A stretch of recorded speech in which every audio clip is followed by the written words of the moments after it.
So here's the deal, one of my first pizzas on this channel was Broloro. At the beginning of your upkeep, you gain 2 life.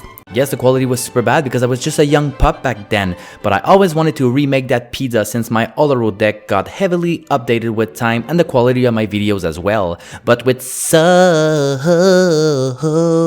pardon my French, many good commanders to go around, I thought it wouldn't make sense to remake an updated version of a deck I already made for now. Plus, I was starting to get a bit tired of my Oloro recipe. I used to be legit. All I wanted was to attack, and I was just tired of the passive gameplay Oloro gave me, so I changed it up a bit. I was too legit to quit. I jammed more creatures in the deck, and I gotta say, it was pretty fun, but I wasn't winning games anymore. Oloro just isn't meant to attack. So I tried to change Oloro and started changing the recipe, until I saw Liesa. Okay, so let's compare these two. Just keep in mind, I wanted the deck to be more aggressive. Okay. Aggressiveness. First off, what did we lose? No more blue. Okay, I wanted to attack anyways. Most of my good creatures weren't blue anyways, and I had taken out most of the blue control cards from the deck anyways. Besides Cyclonic Rift, of course.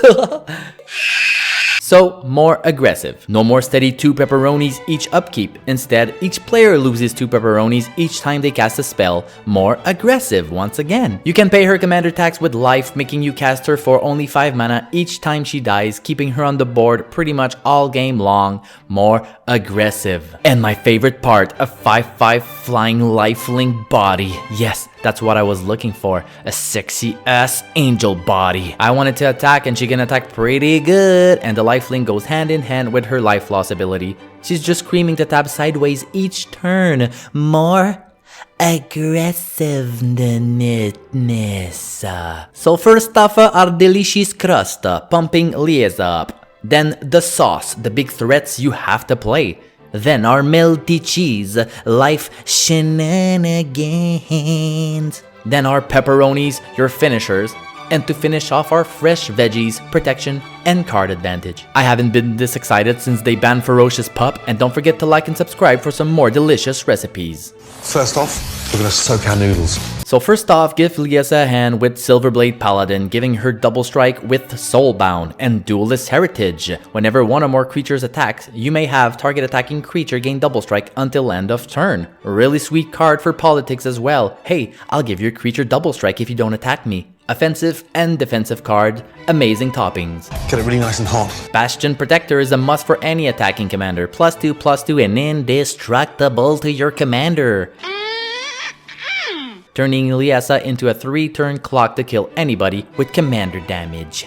Yum, yum. You can add a couple of swords to cut your pizza real nice. Slice it in half. Light and Shadow gains you 3 life. Yeah. Fire and Ice draws you a card. Yeah. And War and Peace has to be the most aggressive of all swords.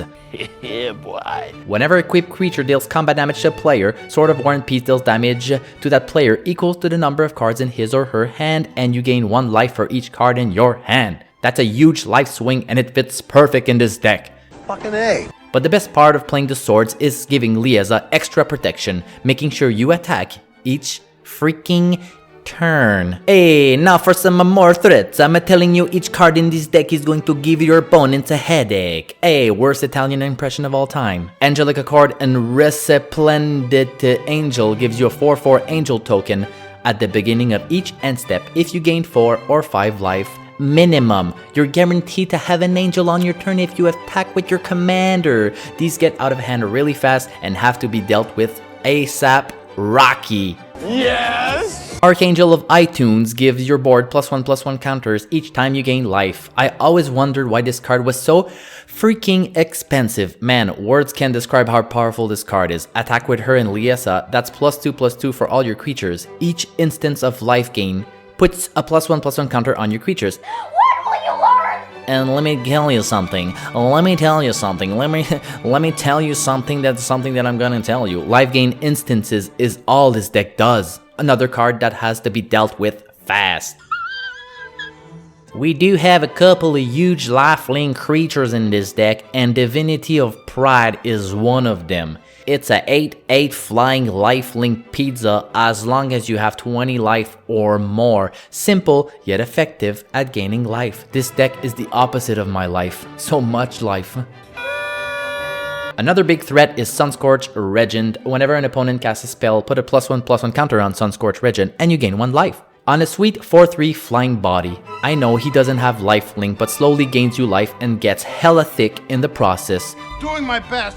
Thick crust, you know what I mean? Serra Ascendant, because Serra Ascendant, quite possibly the best turn 1 drop in the format. Soul Ring in your hand? Nah, rather get a 6/6 flying lifelink creature on turn 1, no biggie. Are you insane? Wormcoil Engine is another card I wanted to play for a while now. No way to abuse him with recursion or anything, but he big, he lifelink, he attack, he defend, he yummy. Crusted Summare. Haha, crusted, get it? He's a 5/5 horse. Other horses you control have indestructible. At the beginning of each end step, if you gain life this turn, create a 5/5 white horse creature token. Another card that can get out of hand real fast and has to be dealt with. Plus, horses. Horses. What? And Karlov, he's quite possibly the best turn 2 creature after your Serra Ascendant on turn 1. He's a 2/2 spirit. Whenever you gain life, put 2 +1/+1 counters on Karlov. Pay 2, remove 6 counters from Karlov, exile target creature. He gets pretty thick and he acts as removal. This card is around 40 bucks, so if it's too expensive, you can always play another card just kidding, you poor fucks, you have to play this card. Hello? Hello? Anybody home? Witch of the Moors. Man, oh man, 4/4 Death Touch. At the beginning of your end step, if you gain life this turn, pretty often, each opponent sacrifices a creature and you may return up to 1 target creature card from your graveyard to your hand. This was my favorite new card in my old Oloro deck, and it's even better in a creature heavy deck. I want to play even more of it now.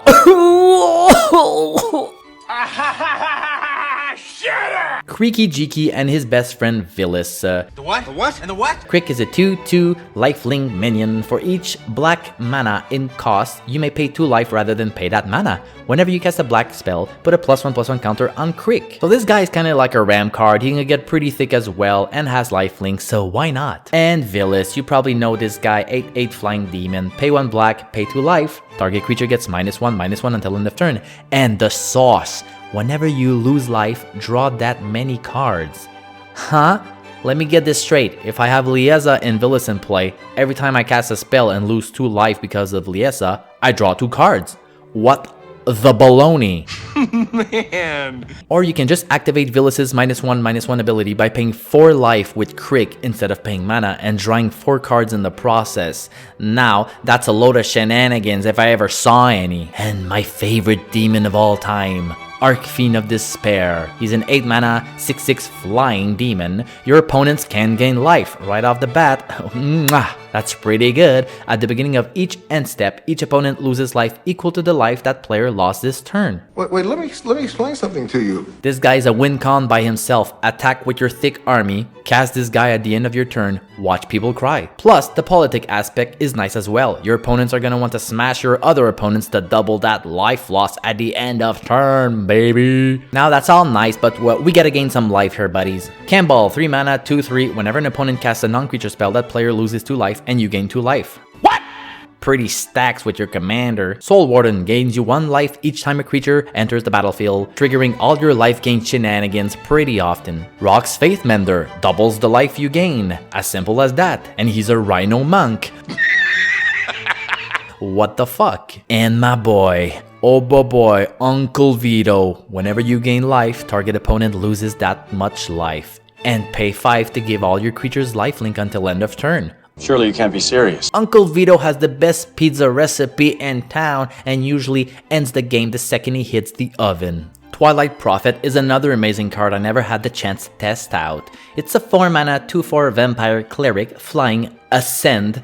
Ooh, listen up. At the beginning of your upkeep, if you have the city's blessing, reveal the top card of your library and put it into your hand. Each opponent loses X life and you gain X life, where X is that card's converted mana cost. The price is wrong, bitch. At first I wasn't sure. This card is pretty expensive. I'm like, okay, I would have to test it out. And I did test it out. And you know what? It's amazing. Draws you an additional card, gains you life, and deals a lot of damage to each opponent. This one works really well with Sensei's Divining Top, controlling that top deck, baby. So evil. It's good to try new recipes, but sometimes you can't go without your old classics in Authority of the Councils and Blind Obedience. Creatures and artifacts your opponent controls enters the battlefield tap. Plus, gain a life each time one of those creatures enter the battlefield, and Extort.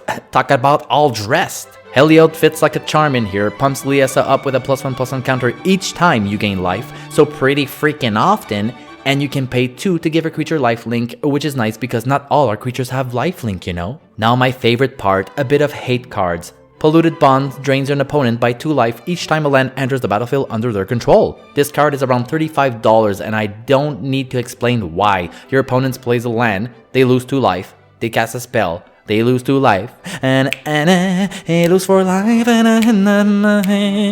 Le who?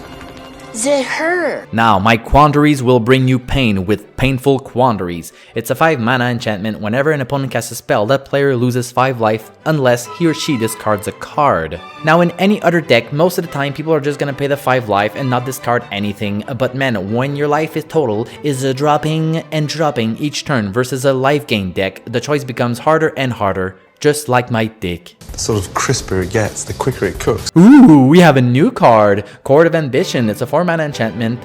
When it enters the battlefield, you become the monarch. At the beginning of your upkeep, each opponent loses 3 life unless he or she discards a card. And if you're the monarch, instead each opponent loses 6 life unless they discard 2 cards.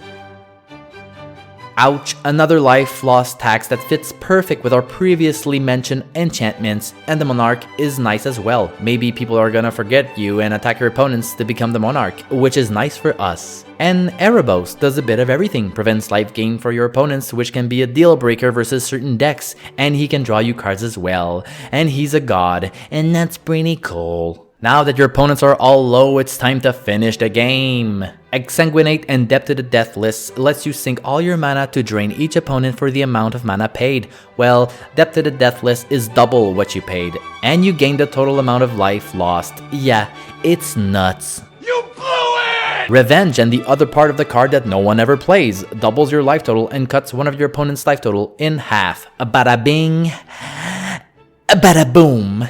And of course our life gain shenanigan duo. Sanguine Bond drains an opponent each time you gain life, and Exquisite Blood gains you life each time an opponent loses life. What the fuck? Huh? Sweet little wombo combo, but are also amazing on their own. Viscopa Guildmage is a Sanguine Bond on a creature, and he can give a creature lifelink if ever you need it.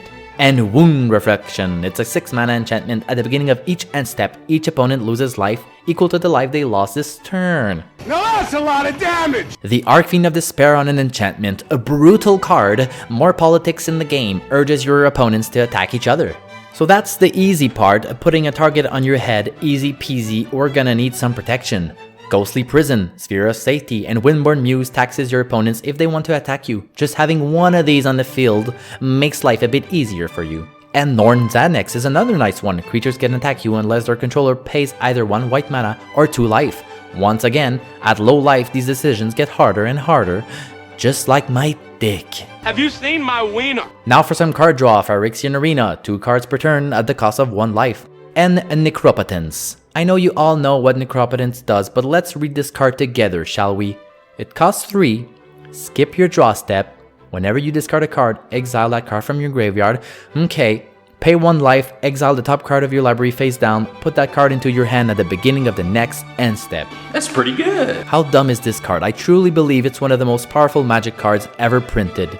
Turn 2 Thought Vessel, turn 3 Crick, pay 6 life, play Necropotence, pay 20 life, draw 20 cards on turn 3. Okay, we do play a lot of mana rocks in this deck, but lands are way nicer, especially if you can land on one of these 2 cards. Land on one of these 2 cards.